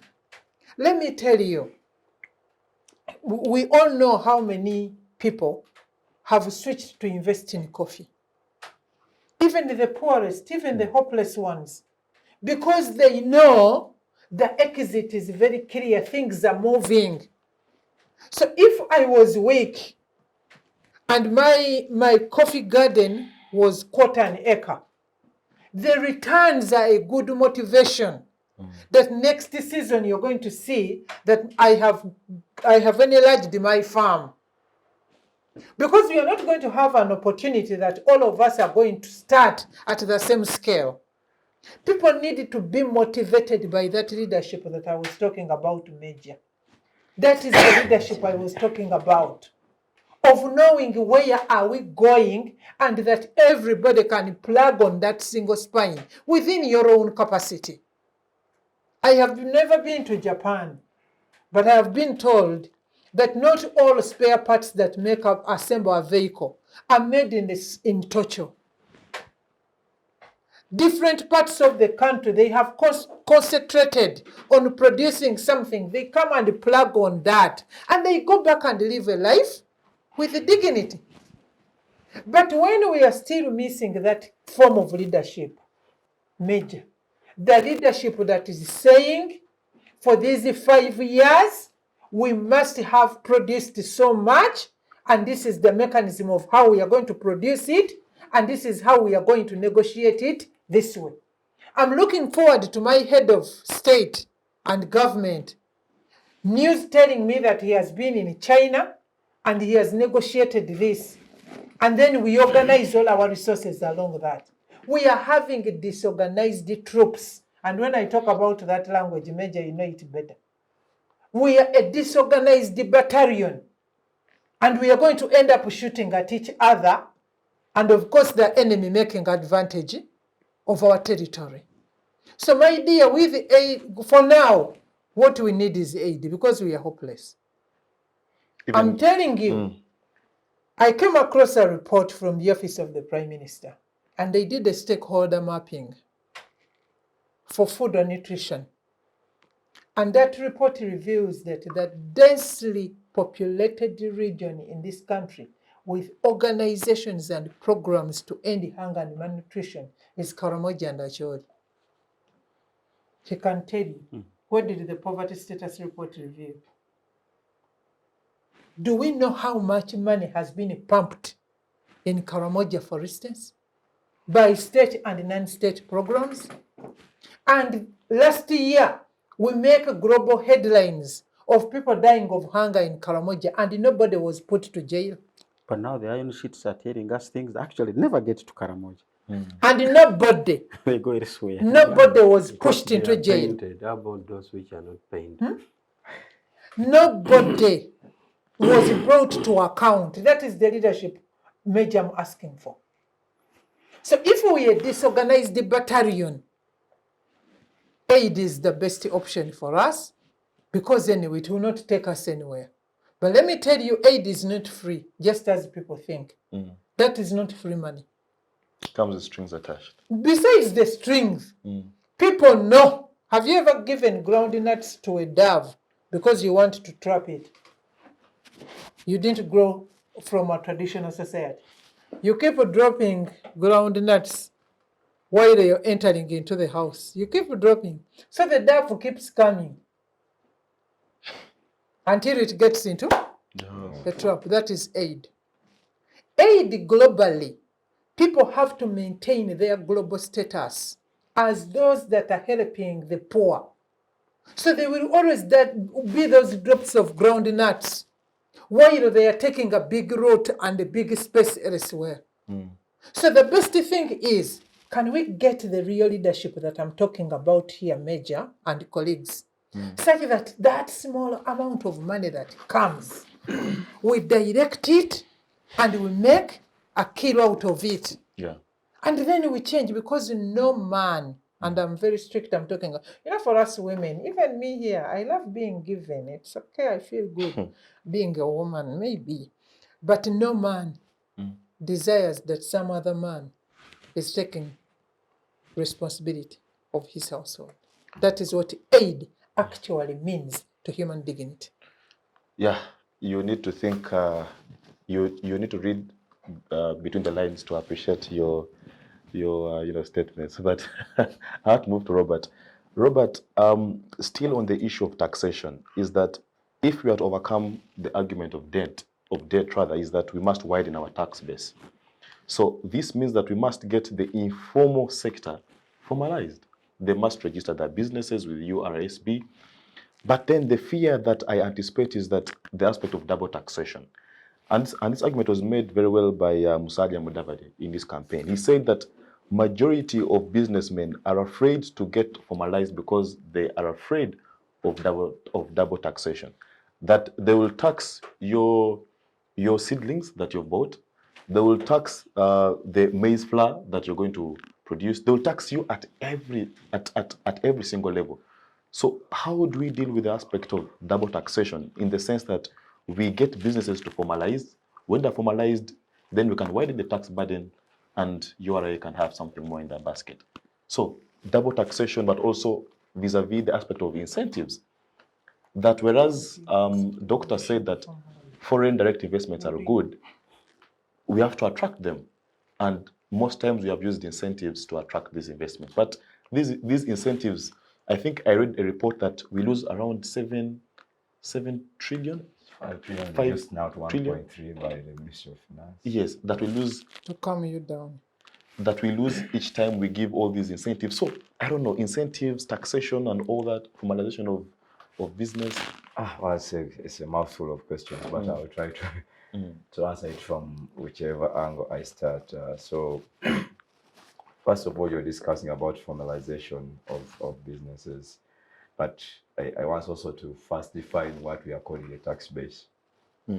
Yeah, so naturally people think the tax base are the number of tax-paying persons on the tax register. The actual definition should be number of activities that are economically viable from which you can generate tax. For me, that's how I would define a base. Yeah. So, but when people hear URA has now 2 million taxpayers, they say, well, the tax register has increased, so the base has increased. So when we discuss tax base, that's where the angle we should look at. The economically viable economic activities from which tax can be generated. That's why when people use the technical language, tax to GDP ratio, it is confusing. You would rather say tax effort and say, of the economic activities in the country, how many of them, over how much of it is contributing to the tax. So when they say Uganda's tax to GDP ratio is 14%, they're trying to say that out of 100 shilling that is being generated, only 14 goes to tax. How would we raise that? So when we are talking about expanding the tax base, unfortunately for Uganda, it has been deepening the tax base. Deepening to the sense that the same individuals are paying more instead of generating more economic activity. When you generate more economic activity and make it easy for businesses to prosper, tax payment becomes a little bit a given. But whenever there isn't such more economic activity, which you wish to call the informal sector, then the remaining base will always be narrow, and you continue deepening it by looking for more taxes on the same guys, which you define as double taxation, which also is not a very right language. So when that burden falls on the same category of people, they will feel the pinch and they will say, you're double taxing us. Yet when you distribute it across many activities, it becomes less of a what? Of a burden. So for me, formalization or non-formalization is about that. If government creates an enabling environment to make businesses prosper easily and generate economic activity, when you see the president talking about monetizing the economy, that is part of formalization. It becomes actually easier for you when business is prospering to formalize. No one is going to beat you up because it comes with benefits. You want to benefit from tax or incentives, you want to benefit from tax refunds, VAT. You need to do what? To formalize. It becomes an easier process. You want to negotiate a bigger contract with government. It's because your business has done what? Has grown. But whenever such environment is not affordable, then I'm rather keeping that side and avoid the taxman as much as I can. So that is from the policy perspective. But also there are people who are informal from the administrative perspective.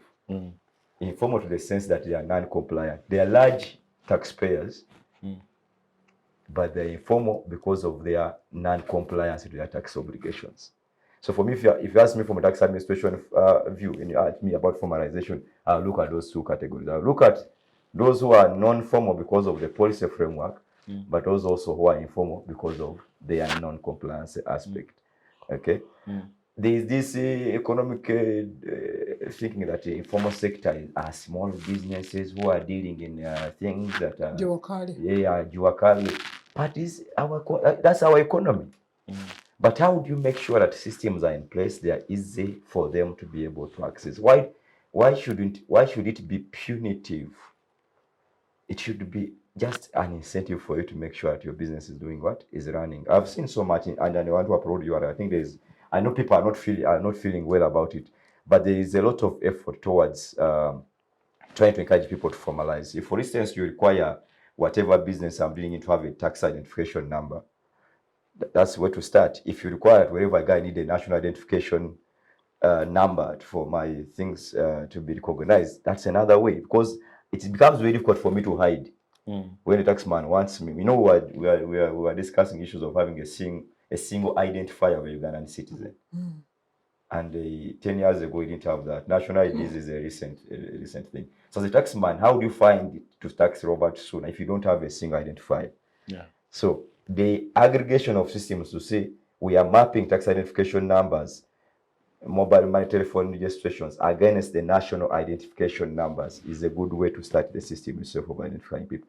I've told you examples earlier on, like in South Africa, where when I arrive at the airport, they know where I'm going to reside. By the time I leave, they know how much I've spent. They know which supermarkets I go to, which drinks I'm likely to drink. At the end of the financial, they send me in my email all to my address where I stay a copy of my income tax return. And they said, you agree to this or not? So those are some of the issues. Let's make sure that the environment is favorable for businesses to grow. That way, when economic activity grows and the larger part of the economy is monetized, it becomes easier for people to formalize. Continue tax awareness, that's very critical. Simplify processes for tax registration. Make it easier for people to access the tax service in wherever they are. And also crack on the non-compliant people who are supposed to be registered for tax purposes but they are not paying. Crack on them, whip them, so that now it becomes an encouragement for others. Because for business rationality, I cannot be in this shop and I know my friend is not registered for tax purposes, and me I'm paying, and you expected me to pay the total amount. I'll ask him how he does it. So yeah, I will ask him how he does it so that I can benefit from the same. So how do you incentivize me as URA, me who is a diligent taxpayer, to be able to tell you that my colleague is not paying? So some of these are issues. Yes. Suuna, the aspect of incentives. Yeah, you wanted to comment about tax incentives. Yeah. Yes. So incentives, I've always said globally, it's a double-edged sword. When abused, they're detrimental. When taken care of well, they can help revamp the economy and make it grow. I know Malaysia has grown through that system. But what do you need to do with the tax incentive system? First of all, it is a whole governance framework of the incentives regime. You start with the transparency aspect. Who are the beneficiaries? Do we know them? And how are they benefiting from these incentives? Secondly, is the public aware of the cost benefit of this tax incentive? If you commit within the tax regime and say, for someone constructing a hospital of 300 bed capacity, they are going for a tax holiday of 10 years. Do we have the capacity to monitor and say the 100 that we are promised We're actually done? Do we have that capacity to monitor that? Someone needs to know and monitor that. But what happens in Uganda, there is siloism. What investment authority has done, URA doesn't know. The URA says, I don't collect. Since the money is tax exempt, I mean, if you look at the cost of tax administration, they will go by risk assessment. A tax exempt person is not risky. Why would I invest resources in looking after him? But he has a whole chain of people who are supplying him. Maybe he's employing people. You commit, I'm going to create 200,000 jobs, local jobs. Is there someone capacity to monitor that those jobs are being created over a space of time? So that's what I'm saying. I thought that's catered for in the local content bill. It's supposed to be, but who monitors Who is the that? administrator? Exactly. Who monitors that? So what I will do as an investment authority, I will say, all Uganda Registration Services Bureau, I will attach that sunset clause to my renewal of your license. And they say, you're not going to benefit from this unless you prove that what you promised in your investment license, you have actually done. But is it just about the how many jobs they are offering Ugandans, or even the quality of jobs? Because they can That's equally there. By the way, we have tried. Via local content, we are good. I have no option. I have no objection to that. Even in the Income Tax Act itself, we have put what we call sunset clauses to prevent abuse. The issue now remains monitoring those sunset And the clauses. compliance. I have told you, when you go to the tax register of the Ghana Revenue Authority, they will tell you they have no incentive for them to follow up a tax exempt person. It has not, for them, it doesn't make economic sense. But they forget that that person has a chain of other actors. So want to learn from I you. was always recommended that we need something like a fiscal committee of some sort, wherein all these actors, before they approve a person who is partaking of the incentive, they are involved and they are part of the entire system. Tax administration is not a revenue authority thing. It is a whole of government approach. Yes. I wanted Another to learn question. from him Yes. because the little I know is that an entity is not tax exempted from all the forms of taxes. Yes. That is true. Yes. Then how did somebody tells us that Muhumuza has a tax exemption and we are not motivated, yet he wasn't exempted from the whole entire... Exactly. Yes. So what happens, they will tell you have a 10 years income tax holiday. And then when you are signing your contract, you benefited from that tax holiday because you're going to employ 100, maybe 1,000 Ugandans per year, and maybe 3 of them are top executives. So as you are your official, whenever I see your pay as you earn come through, Period. that's good enough. Whether it is coming from how many... What you're doing in other areas is none of my what. Yet it is a requirement by law that even people who are beneficiaries from tax exemption should be filing nil tax Nil returns returns. for income tax purposes. Yep. But the tax administrator is not motivated to that extent to follow up such a person. So he ends up killing the entire chain of would-be other taxes. The leadership, I told you. So those are some of the issues. But if we can address issues to do with transparency, make sure that the citizens are aware of who are the actual beneficiaries, conduct a cost benefit analysis. After 10 years, you have lost this much tax. What have been the other benefits? Yeah. Okay, and weigh and say, this is the projection, and so I'm awarding this. The Public Finance Management Act is very clear. It requires the finance minister quarterly to report to Parliament on these benefits. On the tax expenditures that have gone through these incentives. Okay, but how many in the public domain know about this? Good question. Thank you. Retired Major, as we come to the closure of this conversation, of course, we have some more time, but my last question to you is that we have mentioned the aspect of market, that if we are to revive our economy, we must have a guaranteed market. Government must negotiate for market beyond our borders.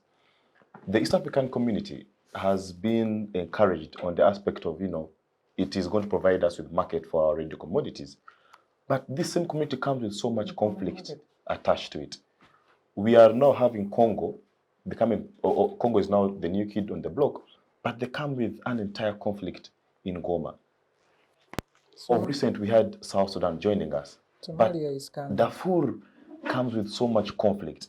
Now we have had rumors of Somalia joining us, but Mogadishu, the conflict that comes with it. So the question is that as we look forward to broadening our market through this integration, are we moving 2 steps forward and 3 steps backward? Because the conflict still will undermine the market that we are trying to envisage in our minds.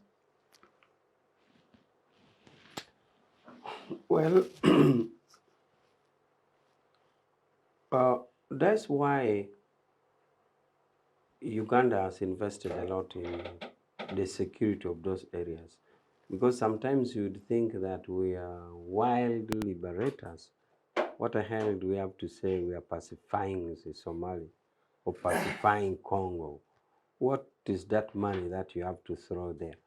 Of course, prima facie, at the face of it all, we have always said we wanted peace, tranquility for African brothers, Pan-Africanism, but we have economic interest.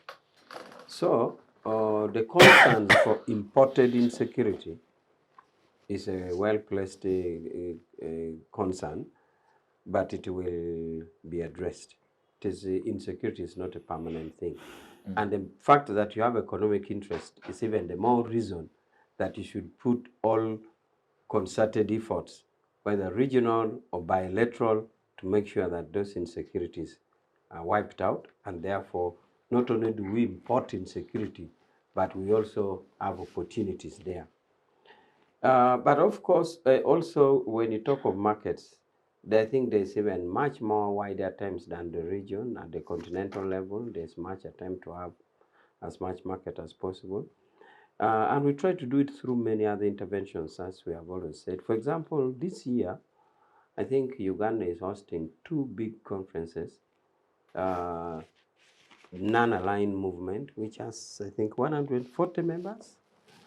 And they want to create an atmosphere and a political situation which gives us the economic independence and how we do things. The overarching approach is there. But also, you had mentioned about BRICS, but we're also going to host the 77 plus China. Those are the 77 countries plus China. So we shall also be having that. But all this is an economic approach which is covered or coated into a political form. But the idea is, can we, as a defined entity, have our economic independence? Can we have markets? Can we talk like this? Can we negotiate as a team? So all those are avenues for market creation, as you're saying. So the fear and the concern of importing security is real, but I think it is handled, because you can't now look at Somalia the way it was. I think President Museveni really takes a big credit for that. You remember, you know this ringtone on the phone where you ring and Museveni says those terrorists should be, as long as they're on Earth, unless they're on in the moon, we shall. So some of us thought that, what a wild thinking, what is this guy going to do? These guys are in the Indian Ocean, in Somalia. But he proved that he's a man of his words. He went there and he sorted them out.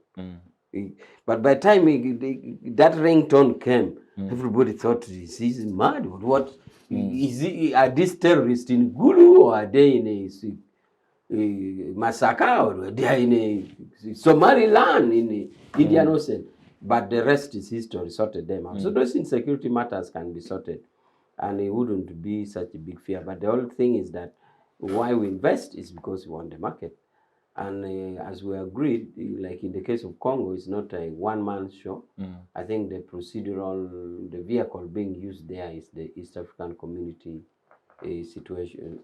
Standby force. Okay. And then, so if we're acting as East African Community, then we should be able to get a way through. Where there's a problem, there's a solution. Only that our minds have not clicked the correct knob, including HIV/AIDS. As long as you click the right knob, you'll always get a solution. So the solution for security and insecurity will always be found. But as market, as I said, there are still other multiple approaches. We have talked of continental free market or whatever, this, all that. And many other interventions are yet going to be pursued. But and in the end, we need markets. Because even if these farmers produce, we have repeatedly said, even at a local level, you have seen sometimes maize are rotting or fruits are rotting. People struggle, they work so hard, they produce, and then the mangoes are there, or you produce maize and you can sell it anywhere. I think milk, we have tried a way through, and I think even poultry have tried. But whatever it is, even if you put in a lot of concerted effort in production without market, you're wasting time. So that's the more reason for those security fights. Okay, thank you. Our time is fast spent. We have to be out of here.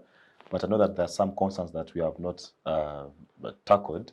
So I'll give you 2 minutes each to just give us your parting words. Hopefully therein you can mention whatever we have not tackled. And Robert, I'll begin with you moving towards retired major.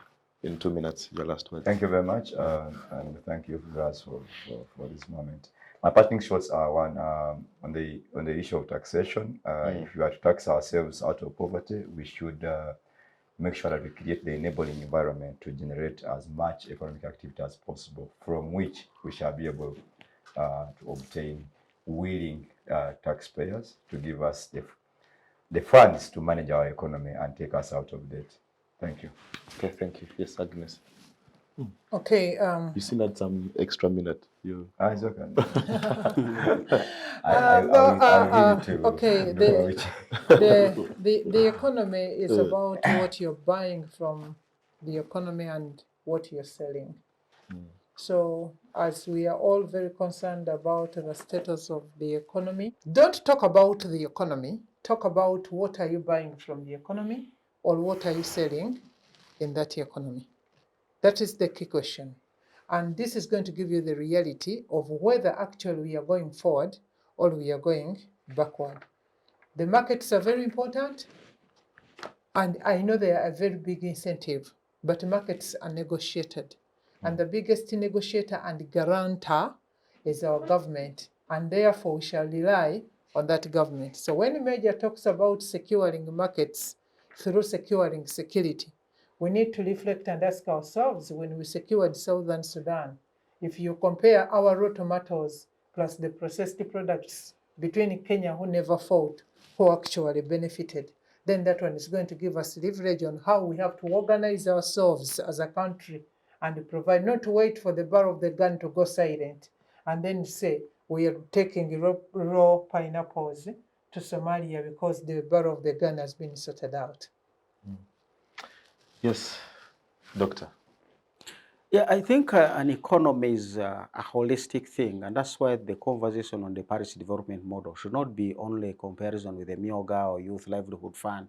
These were only looking at finances. The Paris Development Model has 7 pillars. Because you notice that the reason some of these things fail is you're really investing in only one tire of your car. The others are not being invested in. You have all seen the road network. The road network is part of the Paris Development Model. And I don't see why people don't count that funding to say what is going or not going. Because that's how we have lost track of investing in all the other pillars. The health system, these doctors we talked about who are on strike, they're also part of the Paris Development Model. Because remember, as Major rightly put it, he said you're looking at the lowest unit of planning. That's where the household lives. Now, when I look at the households, as I began saying, what can government offer this household? This household is not only looking for money to buy maize seeds. It's also saying when a child falls sick, when me as a farmer I fall sick, where is the hospital? So the Paris Development Model was supposed to say, what are all the things this household needs in order to be a viable household, which can now be attracting an investor, which can increase its own income, buy from an investor's production, then you tax more. But it also is able to pay its taxes if it's employed. So it's an ecosystem. Now, the moment you deviate and look at one line, you've just lost the football game. The football game, I'm told, if 5 people get red cards, the game should stop. Because 7 players can't play the game. So you need to get to that level to say, how much have I put in all the 7 pillars? If I haven't put enough in any of the 3 or 4 pillars, the game is not going to be on. But you are there claiming that the game is on, and yet you have very few players to defend or to score the goals. So we are back. Can we really be serious and look at an economy as a holistic entity, focusing on the household within a parish? Wow, amazing. Yes, retired Major. My closing remark is that the economy is for all of us. The economy does not know the party. It doesn't matter whether you are NUP or NRM or DP. We all need the economy for a good economy for the country, because it will crystallize to the welfare of the people. Now, all the concerns are noted, including the leadership concerns. But I just wish that the intellectuals, the intelligentsias are merged into these economic aspects, because Doctor was talking, especially the point that I felt like he was lamenting, the point where things seem not to coordinate, the railway line for what and this for this. So I have seen in other jurisdictions, especially in the UN, I have had the opportunity to work with the UN for 8 years. Now, most of the things that you see being implemented are actually outsourced from intellectuals. So I don't know to what extent. I need to check in our system how much we outsource from intellectuals, so that they are part and parcel of the economic activities or the economic planning, not to be a critic from outside. I wanted to give an example, like for example, if the UN wanted to say get people who are involved, say in Congo, or you just have to contract an intellectual from Harvard University or what, who will write you a system of sanctioning, for example, that if you mention sanction, is not a word mentioned in passing. If you said you're taking sanction on, say, General so-and-so, it is felt. You put your passport in the migration system to fly, it is indicated red. You are banking into any bank, the system gets you. You are doing anything, literally that system can ground you down. You general, that is marked. The point here is government will not have time to do that unless you're going to outsource Professor so-and-so write for us a concept on this. So I am yet to see how much as economy we have embedded our intellectuals in that, because together as one, as a country, is the only way we can survive. Because as I say, the economy knows no religion, the economy knows no party. We all need a good economy for the welfare of our people. Wow. Maybe just to add to that, we have tried our best. I personally was in cabinet to defend the parish development model. So the day it was passed, I was in cabinet. Now, what bothers me is to see at implementation that everything has been reduced to one pillar. We put in all the intellectual input to say a farmer who plants his crops and can't access a road cannot sell his crop. He's going to be disappointed, he's going to lose out. Alternatively, if the road is bad and the fuso driver who comes to pick them has to repair his lorry every other 2 weeks, he's going to charge the farmer less, because this cost has got to be passed on to the farmer. That's why we said all these things are key. General roads, but the most critical roads, those you call district roads, community roads, because farmers don't live along that Kabarik Soro Road or Guru highway. They are just those 5 kilometers, 3 kilometers off, and there is a broken down culvert. If you don't fix that, I can't even access your health facility. That's right. So that's the integration to say the Ministry of Health budget can only become alive if the district community road budget is working. The Ministry of Education budget is intertwined with those road budgets, with the security budgets. We have seen these things. So we wanted really to bring all the 11 players on the pitch. Let's go for the World Cup. Yeah. Now I'm seeing everybody saying, I saw I have my number 7, and I'm using that number deliberately. We can go. Without a goalkeeper, we are doomed. But that's how we massacred the plan for modernization of agriculture. Exactly. That's how we massacred it, Exactly. and we ended up only running with nuts, and then the rest of the pillars. Wow. Thank you. Thank you very much. Thank you, retired Major. Thank you, Director. Thank you, Director. Thank you, Doctor. And of course, our very good tax consultant here. And of course, to the viewers, thank you for making a date with us this afternoon. Of course, to Rashid and the technical team, thank you for ensuring that our viewers get this show right on time at 2 p.m. But I don't want to spoil whatever has been said. So much sense has been mentioned on this show this afternoon. And just process it, make sense of it, and see you next week, same time, same place. Bye-bye.